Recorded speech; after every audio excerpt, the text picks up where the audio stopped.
আসসালামু আলাইকুম। আলহামদুলিল্লাহ, আলহামদুলিল্লাহ।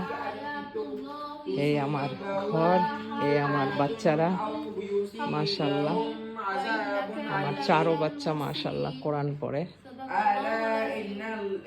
তোমার এক পারা খালাস ডেইলি এক পারা কোরআন পড়ে। আমি যখন রোজা শুরু হয়েছে, আমার বাচ্চাদের ফাইনাল এক্সাম, আমার আরেক বাচ্চার বোর্ড এক্সাম, তো আমার অনেক ভয় লাগতো যে আল্লাহ এইবার রোজার মধ্যে মনে হয় আমরা একটু কোরআন শরীফ পড়তে পারবো না। তারপরে হয়েছে কি, 2 রোজার মধ্যে আমার হঠাৎ কইরা আমার চোখের প্রবলেম দেখা দিছে। আমি প্রথম রোজায় না, 2 রোজার সময় আমি কোরআন শরীফ পড়ছিলাম। তো পড়ার পরে আমি চোখে একটু বেশি জোর দিছি, আর আমার সুগার অনেক হাই ছিল। এই কারণে আমার চোখে এফেক্ট আসছে। তো পরে আমি ডাক্তারের কাছে গেলাম, ডক্টর আমারে মানা করছে যে আমি ছোট কিছু যাতে না পড়ি। তো আমি স্টপ করার পর আমার বহুত একটা টেনশন ছিল যে আমার এইবার রোজার মধ্যে কোরআন শরীফ পড়াটা হইব না, আমার বাচ্চারাও স্কুল ফাইনাল এক্সাম করতে পারে কি না। তো এখন আল্লাহ যা করে ভালোই করে, যে আল্লাহর যেটা ইচ্ছা আল্লাহ কিন্তু সেটাই করে। তো এরকমই পরিস্থিতি আসছে আমাদের কান্ট্রিতে। তো এই পরিস্থিতির কারণে আমার বাচ্চারা স্কুল টিস্কুল সব বন্ধ, ঘরেই। তো মাশাল্লাহ মাশাল্লাহ, এখন তো মনে হয় যে সব বছরের থেকে এই বছর আরো বেশি কোরআন শরীফ পড়া হইব আমার ঘরে, কারণ আমার চারও বাচ্চা কোরআন পড়ে। আমি এইবার আল্লাহ আমারে মনে হয় আল্লাহর তরফ থেকে রেস্ট দিছে। আমার এখন পর্যন্ত মানা আছে যে আমি যে পর্যন্ত আমার চোখে বলতেছে যে পানি আছে, এখন যে পর্যন্ত আমার চোখ না ঠিক হয় ওই পর্যন্ত আমারে স্টপ করতে বলছে সব কিছু।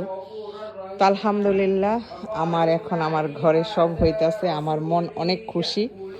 যদিও আমার বাচ্চাকে ফাইনাল এক্সাম আটকা রইছে, কবে হয় জানি না, ইনশাল্লাহ হবে। এরকম তো আর থাকবো না সব সময়, এরকম তো আর থাকবে না।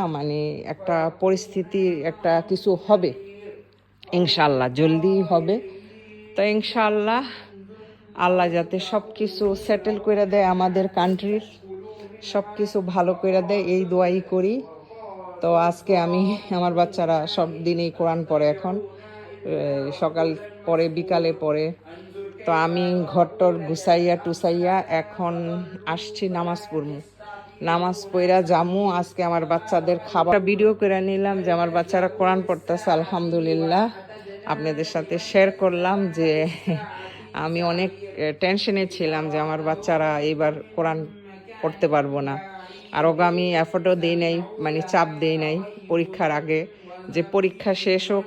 আমাদের যদি পরীক্ষা 1 তারিখের থেকে শুরু হইতো, তো 15 তারিখ পর্যন্ত আমার ছোট 2 ছেলে মেয়ের পরীক্ষা শেষ হইতো। তারপরে আমার মেজুটার তো ইন্টার দিতাছিল, তো ওরও পরীক্ষা 5 তারিখে, কালকের থেকে প্রথম পরীক্ষা শুরু হওয়ার কথা।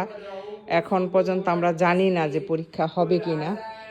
তো ওরে চাপ দিতেছিলাম না, কেউরেই চাপ দিতেছিলাম, আমার বড় ছেলে আর আমি অ্যারেঞ্জ করতেছিলাম, কারণ আমার বড় ছেলে তো ইউনিভার্সিটিতে।